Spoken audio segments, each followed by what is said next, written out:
ইউসুফ, প্রধানমন্ত্রীর কার্যালয়ে তারেক রহমানের কর্মসূচির বিষয়ে সর্বশেষ কি খবর আছে আপনার কাছে? মহসিন, আপনি জানেন যে সকাল 10:15টায় প্রধানমন্ত্রী তারেক রহমান তেজগাঁওয়ে যে তার কার্যালয় রয়েছে সেই কার্যালয়ে প্রবেশ করেছেন এবং 10:30টায় প্রধানমন্ত্রীর কার্যালয়ে কর্মরত যেসব কর্মকর্তা ও কর্মচারী রয়েছেন তাদের সঙ্গে মতবিনিময় সভায় মিলিত হয়েছেন।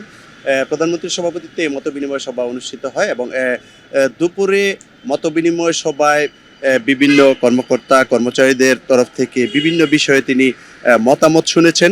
শোনার পর তিনি সবশেষ বক্তব্য দিয়েছেন দুপুরে। কিছুক্ষণ আগে সেই অনুষ্ঠান শেষ হয়েছে।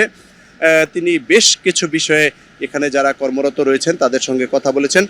প্রধানমন্ত্রী যেটি বলেছেন যে যেহেতু ত্রয়োদশ জাতীয় সংসদ নির্বাচনে জনগণের প্রত্যক্ষ ভোটে তারা 5 বছরের জন্য বিএনপি নেতৃত্বাধীন জোট নির্বাচিত হয়েছে, সেজন্য তারা সরকারি যেসব কর্মকর্তা রয়েছে তাদের সঙ্গে আগামী 5 বছর একসঙ্গে কাজ করতে হবে।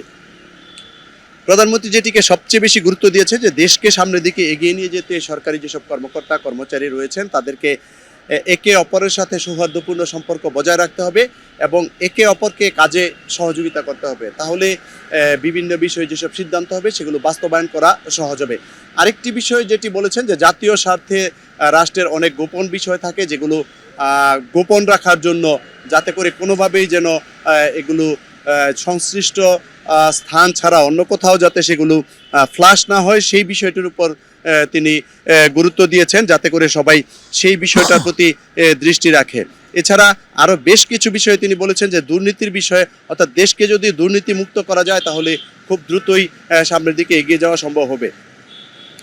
দুর্নীতি রোধ করার পাশাপাশি সবাইকে সততা ও নিষ্ঠার সাথে কাজ করারও আহ্বান জানিয়েছেন প্রধানমন্ত্রী তারেক রহমান। তিনি বলেছেন যে সততা ও নিষ্ঠার সাথে কাজ করলে, একে অপরকে সহযোগিতা করলে দেশ দ্রুত এগিয়ে যাবে এবং দেশের মানুষ যে প্রত্যাশা নিয়ে ত্রয়োদশ জাতীয় সংসদ নির্বাচনে বিএনপিকে ভোট দিয়ে নির্বাচিত করেছে, মানুষের যে প্রত্যাশা সেই প্রত্যাশা পূরণ করার জন্য কাজ করতে হবে। এছাড়া সড়কে যে শৃঙ্খলা সেটি ফিরিয়ে আনার ক্ষেত্রেও সংশ্লিষ্টদের আহ্বান জানিয়েছেন এবং আরেকটি বিষয় তিনি বলেছেন যে বিদেশি বিনিয়োগের ক্ষেত্রে তিনি সবচেয়ে বেশি গুরুত্ব দিয়েছেন এবং বিদেশি বিনিয়োগকারীরা বাংলাদেশে এসে যাতে বিনিয়োগ করার মতো পরিবেশ পায় সেরকম পরিবেশ তৈরি করার জন্য তিনি আহ্বান জানিয়েছেন এবং সেই ক্ষেত্রে স্ব অবস্থান থেকে সরকারি কর্মকর্তা কর্মচারীদেরকে কাজ করার আহ্বান জানিয়েছেন প্রধানমন্ত্রী তারেক রহমান।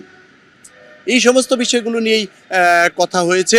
এরপর বিকেলে প্রধানমন্ত্রী তারেক রহমান জামাতে ইসলামের যে ইফতার মাহফিল চীনমন্ত্রী সম্মেলন কেন্দ্রে অনুষ্ঠিত হবে সেটিতে সপরিবারে প্রধানমন্ত্রীকে আমন্ত্রণ জানানো হয়েছে জামাতে ইসলামের পক্ষ থেকে এবং তিনি সেই অনুষ্ঠানে বিকেলে অংশগ্রহণ করবেন বলে আমাদেরকে জানানো হয়েছে।